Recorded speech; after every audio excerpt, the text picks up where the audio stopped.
Bom, vamos lá. Esta é a segunda aula do terceiro bimestre, né? E o tema desta aula é um movimento social muito importante, o feminismo, né? O movimento feminista. E assim, eu vou usar algumas coisas que a gente já trabalhou nas aulas passadas, né? Vou usar a linha do tempo histórica. A linha do tempo histórica é essencial para que eu possa dar essa aula e eu decidi mesmo puxar para o lado da história, até porque eu sou menino. E como menino, né, como homem, eu não posso ter muita voz ativa, né, ou lugar de fala para falar como mulher, né? Não posso mesmo, porque eu não sou mulher.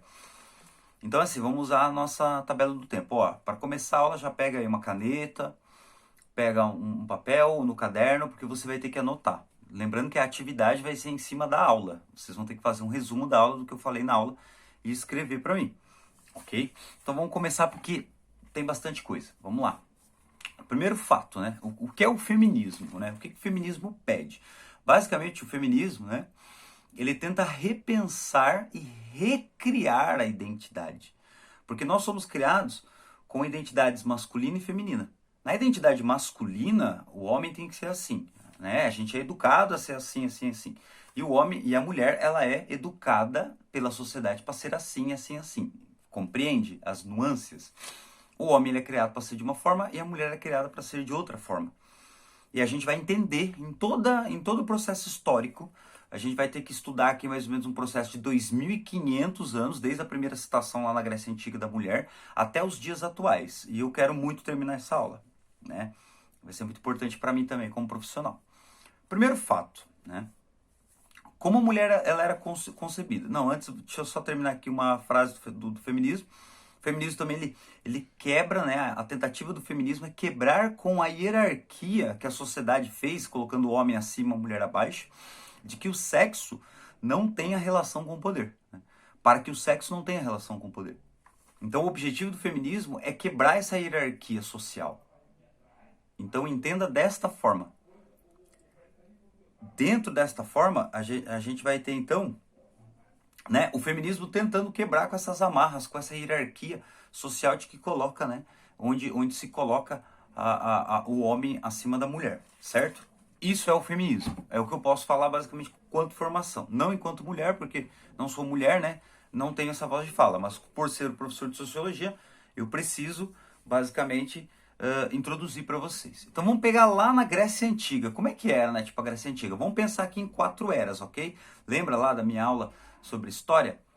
Antiguidade, Idade Média, Idade Moderna, Idade Contemporânea. Na Idade Antiga, vamos pegar aqui a Grécia Antiga, uma citação de um grego chamado, né, Xenofonte, e eu ainda preciso procurar o significado desse nome, porque eu suspeito que Xenofonte tem alguma ligação com xenofobia, que é, né, no caso, a fobia de pessoas que vêm de outros lugares, né, tipo um racismo para com pessoas de outros lugares. O Xenofonte, no século IV a.C., então século IV, século tem 100 anos, 4 a.C., a gente está em 2000 depois de Cristo, mais 4 lá séculos, 2.400 anos mais ou menos, ele disse na Grécia Antiga, né? Ele argumentava que a mulher ela era submissa e tinha que ser submissa por um processo natural, que era a natureza dela, ela tinha que ser inferior, enquanto o homem ele tinha que ser superior. E a gente sabe que na era pré-histórica, as mulheres, elas, enquanto os homens caçavam ou pescavam, as mulheres, elas coletavam frutos ou raízes. E dessa forma, elas também inventaram a agricultura, porque elas que mexiam com as sementes. E já era o quê? Uma divisão social de quem fazia o trabalho da caça e o trabalho de casa, da caverna, né? Dos terrenos nas proximidades. Então, assim, a mulher ela já era inferior devido à sua força física. Segundo a ciência, o homem deve ter, né, pode ter evoluído usando a força ao caçar, e a mulher não ganhou essa força e basicamente, né, o corpo ele vai se adaptar mesmo ao parto e outras coisas. Então, segundo a ciência, a força, né, que é atribuída aí, no caso, à testosterona do homem, ela vai surgir conforme o homem vai ficando mais forte caçando. Nesse primeiro momento, então, a gente entende como é que a gente chegou nos dias de hoje. Agora vamos pegar todo o processo histórico. Na Grécia Antiga, o Xenofonte ele diz que a mulher ela tinha, né, que ser segundo um critério natural. A natureza já colocava ela como inferior, né? E isso vai ser quebrado depois. Porque quem inferioriza a mulher é a sociedade, é um aspecto social, não biológico. Não biológico. Vocês vão entender isso mais pra frente.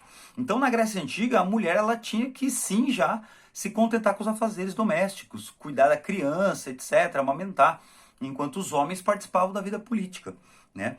As mulheres elas eram negadas na sociedade da Grécia Antiga a se envolver com a política, a se envolver com a filosofia, a se envolver com as artes, né? Ela não tinha acesso a nada disso. Ela era também excluída na Grécia Antiga como os escravos, como as crianças, né? E como os estrangeiros. Somente tinha direito à cidadania os gregos maiores de 21 anos com posse, né? O único registro que a gente tem na Grécia Antiga de uma poetisa, né? Acontece de uma poetisa, de uma mulher intelectual, é no caso, né, a poetisa chamada Safo. Safo, poetisa da ilha de Lesbos, uma ilha no mar Egeu, no ano de 625, então século 7 antes de Cristo. Ela basicamente era, né, uma poetisa, uma mulher culta. Raríssimo na Grécia Antiga você encontrar, né, o caso de uma mulher que se prestava, por exemplo, às artes, à política ou algo do tipo. Temos apenas esse registro, né? Daí a gente passa da antiguidade, ó, passou da antiguidade, lembra? Antiguidade, né? Mão de obra escrava, lembra disso? Vamos logo para a Idade Média. Como era, no caso, né, a mulher no início da Idade Média? Vamos pegar Roma, né, primeiro, um pouquinho antes da Idade Média, ali, transição da antiguidade para a Idade Média. Era, né, feito pelos senadores no papel que, né, as mulheres não tivessem direitos. Isso era lei, tipo, isso já estava prescrito, né, na Constituição da Roma Antiga. E o Senado tornou a inferioridade da mulher legal, né? Eles entendiam que a mulher ela era inferior. E desta forma, Roma, como a Grécia, né, quem chega na Itália são os gregos, que vão fundar Roma, que depois o grego vai se tornar latim, o latim vai se espalhar pelas outras línguas. A gente tem tanto na Antiguidade na Grécia Antiga, tanto na Idade Média, no começo da Idade Média, final da Antiguidade na Roma Antiga, também um papel, né, no papel mesmo, ou seja, em lei, escrito, dito, que a mulher ela tinha que se contentar com os afazeres domésticos, que essa era a função dela. Então já era uma sociedade, sim, machista. Na pré-história, com a força do homem, na Antiguidade, né, a mulher na Grécia Antiga, e na idade final da Idade Antiga, início da Idade Média, também a mulher ela era considerada pelo direito romano à propriedade, que vocês vão estudar em direito, caso vocês façam faculdade de direito. O direito romano já colocava a mulher às margens da sociedade. Ela tinha que se contentar com esse papel, certo? Que mais? Agora vamos iniciar logo mesmo a Idade Média. A Idade Média, o que acontece? O Império Romano ele se esfacela, né? Os bárbaros invadem o Império Romano, você não tem mais o imperador. O que era um império gigantesco vira né? Se torna vários territóriozinhos pequenos. E na Idade Média, com, né, a exclusão desse direito romano, algumas mulheres se transformam em condessa, possuem direitos à herança. No início da Idade Média, a mulher ela começa já a ter um papel um pouco mais diferente, né? Não todas, mas algumas possuem, né, alguns direitos. Até que eu pego aqui um registro que em algumas áreas da França, da Idade Média, algumas mulheres tinham até o direito ao voto. Mas assim, digo que é raríssimo, raríssimo, raríssimo. Participavam de transações comerciais, algumas, né? E basicamente isso. Algumas mulheres passaram a se tornar importantes, condessas, né? Rainhas de pequenos territórios. E por quê? Porque aquele direito romano que excluía a mulher legalmente no papel, basicamente foi esquecido, né? Foi se perdendo. No final da Idade Média, né? Na metade para o final da Idade Média, a gente vai ter a Inquisição. A gente ainda na Idade Média, né? Vamos pegar aqui, assim, claro, um registro de uma italiana, que é muito legal isso, hein? Um dado muito importante para vocês meninas que se interessam pelo tema. A Christine, vamos chamar aqui de Christine, eu vou soletrar rapidinho para você. Christine de Pizan, D-E-P-I-Z-A-N, né? Christine de Pisan, que é uma italiana que vivia na França. Ela é considerada basicamente, né, uma das primeiras escritoras, né, que escreveu sobre feminismo. Olha que interessante, isso lá no meio do século XIV, né? Então entre o ano 1301 e 1400, final da Idade Média. Ela escreveu o que é considerado pelo feminismo o primeiro tratado feminista, né? Um livro chamado A Cidade das Mulheres. E ela questionava na Idade Média, no final da Idade Média, o papel do homem, né, perante a mulher, né, em cima da mulher, né? E ela já criticava a misoginia, que é o ódio para com as mulheres nesta época. E por isso que ela é considerada no século XIV a primeira feminista a escrever um tratado sobre feminismo, né? Que é A Cidade das Mulheres. Procure na internet, muito interessante. Christine de Pizan. Entre outras coisas, ela dizia, né, no seu livro que ela pregava uma educação igual para homens e para as mulheres, desde o berço, que eles fossem criados iguais. Óbvio que isso não acontecia. Isso não acontece nem hoje. Imagine na Idade Média de uma França, de uma Itália. Seguindo aqui. Daí no final da Idade Média a gente tem o quê? A perseguição das mulheres, né? O que a gente chama de caça às bruxas. Que fique bem claro, a mulher, por ela cuidar do filho, ela passava esse conforto para a criança. E as pessoas ignorantes, os homens da época que olhavam aquilo, pensavam, nossa, ela usa de magia, ela usa de feitiçaria. Então, no final da Idade Média, elas são perseguidas, essas mulheres que estão ganhando alguns direitos. Isso se perde novamente e você tem, no início, né, no final da Idade Média, início do Renascimento, da Idade Moderna, as mulheres voltando para os afazeres domésticos. E a perseguição da Igreja Católica para com as mulheres. Porque se elas fizessem lá um chá para um filho e ele melhorasse, isso poderia ser considerado feitiçaria. A própria gestação da mulher, o fato dela gerar uma criança, né, era como se fosse um poder, o poder de dar à luz a uma vida. E a mulher sempre vai ser vista desta forma como feiticeira, como bruxa, como algo que está ligado ao oculto, ao esoterismo, né, as forças místicas, e elas então por isso são consideradas bruxas. O corpo da mulher ela é totalmente demonizado. E é interessante aí, né, que eu anotei que achei muito interessante, que a Igreja Católica ela vive nesse momento uma grande contradição.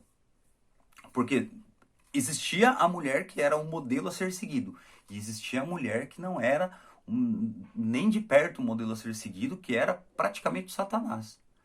Maria, mãe de Jesus Cristo, e Eva, né? A Maria, que era a mulher que era, né, mostrada para todas as mulheres do final da Idade Média e início da Idade Moderna na Bíblia, dizendo, siga o exemplo dessa mulher. Maria era exemplo de mãe, de filha, de esposa, e dessa forma eles pregavam que a mulher ela teria que copiar Maria, e não Eva. Eva, óbvio, ela é vista como uma serpente que denigre a moral humana, que é, né, basicamente ligada à luxúria, ligada ao pecado, e ela é denigrida na Bíblia como modelo a não ser seguido pelas mulheres.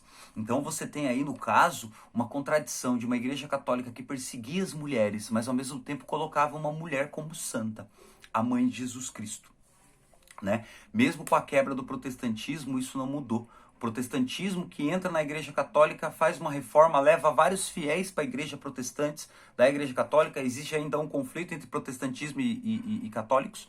Mesmo os protestantes que eram considerados mais evoluídos no pensamento em relação à usura, né, em relação a vender, comprar e ganhar dinheiro, e o catolicismo dizia para você ficar na pobreza até o final da vida que você ganhava o céu, mesmo o protestantismo com essa onda de mudanças, não vai dar mudanças para a vida da mulher. A mulher ainda é considerada subserviente, inferior, lá por volta dos anos 1500. Estamos no ano 2000, já estamos falando de 500 anos atrás. O que mais é importante, né? Os países vão se formar, né? A França vai se formar, a Espanha vai se formar, esses países vão ganhando forma na Europa, e esses países, eles resgatam o direito romano lá, né, do final da Antiguidade, início da Idade Média, 1000 anos depois, 1500 anos depois, eles resgatam esse direito dizendo, ó, tá aqui, ó, já os antigos diziam que vocês eram inferiores, e eles novamente tornam a vida da mulher aquilo, né? Esse complexo de inferioridade de tarefas domésticas, de tarefas simples, de coisas que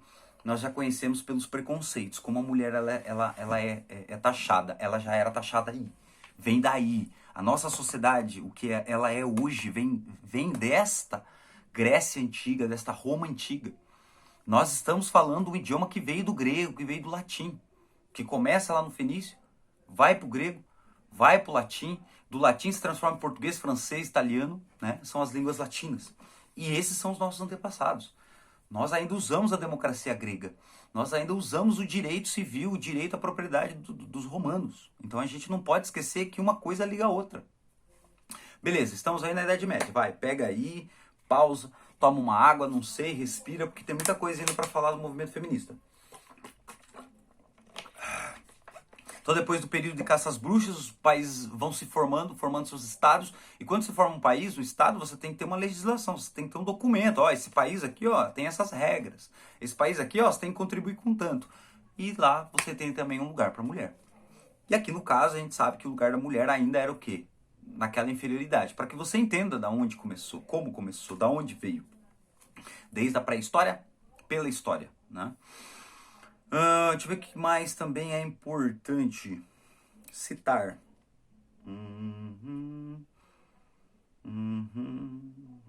Sim, com o Renascimento, né, com o direito romano, é importante destacar que as mulheres também elas perdem o direito de sucessão, direito de herança, porque basicamente tudo isso ficaria com o homem, né? E que fique bem claro, as mulheres eram propriedades dos seus maridos, as pessoas que se casavam com elas. Né? Elas não tinham essa liberdade. Então o homem ele é visto como o dono do corpo dela e das atitudes dela, de tudo dela. E, inclusive até no caso se ele agredisse ou viesse a matar a mulher, ele tinha algum direito, né? Segundo essas sociedades que são dos nossos antepassados. Eu estou falando aqui de França, de Espanha, de Portugal, os países se formando há 500 anos atrás. Beleza, até aí ótimo, essa é uma primeira etapa que eu quis introduzir. A segunda etapa agora, a gente vai aqui no caso falar do século XVII e do século XVIII. Século XVII, 1601 até 1700. E de 1701 a 1800. Esse é um período chave, né, para a constituição dos direitos feministas, né, dos direitos das mulheres. Por quê? Porque você tem uma onda do iluminismo. O que é o iluminismo? O iluminismo é o iluminar, levar o conhecimento para todos, né? Humanizar as pessoas. E existe, então, no século XVIII, uma ideia de que todos deveriam ser livres. Todos quem? Hã? Todos os homens? Sim, todos os homens. Não incluía as mulheres. E algumas mulheres começam a questionar isso de uma forma muito discreta, porque elas eram perseguidas, elas não poderiam falar tanto. Mas existe esse questionamento, nossa, o iluminismo prega o direito para todos e todos que sejam iguais. Porém, e a mulher? Ela, então não é vista como ser humano, ela até é vista como ser humano, mas ela tem que ser subserviente para a sociedade, ela tem que ser, né, útil, de certa forma, útil para a sociedade. Nesse período a gente não tem registros de mulheres em universidades, né? A gente só vai ter algum registro de mulheres em universidades no século XIX, então entre meados aí de 1830, 1840, olha só, né? Menos de 200 anos atrás, né? Daqui 2 anos o Brasil faz 200 anos de independência, então há 200 anos atrás era raríssimo você ter uma mulher em uma universidade. Com o iluminismo também você tem a revolução, né, norte-americana nos Estados Unidos. Nos Estados Unidos algumas mulheres também questionam o porquê que o país todo mundo é livre, o país todo mundo é igual, mas as mulheres não são iguais. Elas não têm direito a voto e a nada. E aqui eu vou citar, né, nos Estados Unidos, a Abigail Adams, como uma das primeiras mulheres que questionaram veemente nos Estados Unidos, durante a independência dos Estados Unidos, então a liberdade para com a Inglaterra, elas queriam também a liberdade para com os homens. Enquanto os cidadãos norte-americanos conseguiam a independência da Inglaterra, elas também questionavam e a nossa independência, né? Abigail Adams é uma boa. Vamos lá, temos que passar rápido. Lembrando também que nos Estados Unidos eram excluídos dessa ideia de igualdade. Aqui os Estados Unidos é a América, é o país né, das oportunidades. Eles também excluíram negros não tinham direito, né, a essa igualdade. Os índios, óbvio, a gente sabe que nos Estados Unidos muitos índios foram mortos, né? Índio bom é índio morto. Todo mundo sabe terminar essa frase. Por que será? Porque é uma frase repetida em toda a América, começada lá pelos Estados Unidos, né? E óbvio, as mulheres, negros, índios e as mulheres, elas eram também, né, cortadas dos direitos iguais, né, excluídas desses direitos. E ao mesmo tempo na França, estava acontecendo ali depois de alguns anos, ali 1789, final da Idade Moderna para a Idade Nossa, que é a Idade Contemporânea, na França, os revolucionários que derrubaram o rei falavam, não, liberté, égalité, fraternité, nem sei falar francês, tá? Tô só zoando. Liberdade, igualdade, fraternidade, queremos a liberdade, vamos matar esse rei. E as mulheres? E as esposas desses revolucionários? Elas tinham direito? Não tiveram direito. Não tiveram direito. Tanto que não tiveram direito que também passaram aí nesse primeiro momento, né? É o primeiro boom do feminismo, né? Algumas mulheres querendo pegar os preceitos iluministas com razão, com muita razão, usando contra os homens. Como assim todos são livres e nós não somos? Daí você tem aí, né, no caso, né, o surgimento do feminismo na França, né? Até esse momento você ainda tinha um casamento dando direitos totais para o homem frente à mulher, né? O homem ele era dono do corpo e dos bens da mulher, né? E aqui eu vou citar, né, uma mulher que é muito importante, né, para a causa feminista, né? Que é o nome verdadeiro é Marie,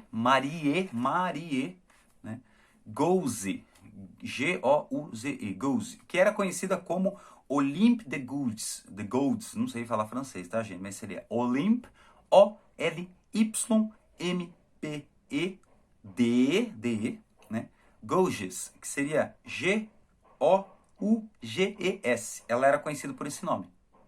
E ela publicou, né, Os Direitos da Mulher e Cidadã, né? Um dos primeiros achados escritos, um dos, né, escritos sobre o feminismo da época, né? E ela acabou sendo guilhotinada por ter publicado esses direitos da mulher e cidadã. Ela foi guilhotinada, ela foi, né, no caso, decapitada no ano de 1793, no dia 3 de novembro, só porque ela publicou isso, se eu não me engano, num jornal da época, algo do tipo.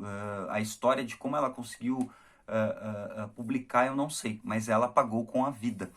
E segundo, né, as leis da época, ela foi guilhotinada, né, por se esquecer das virtudes do seu sexo. Ou seja, qual era a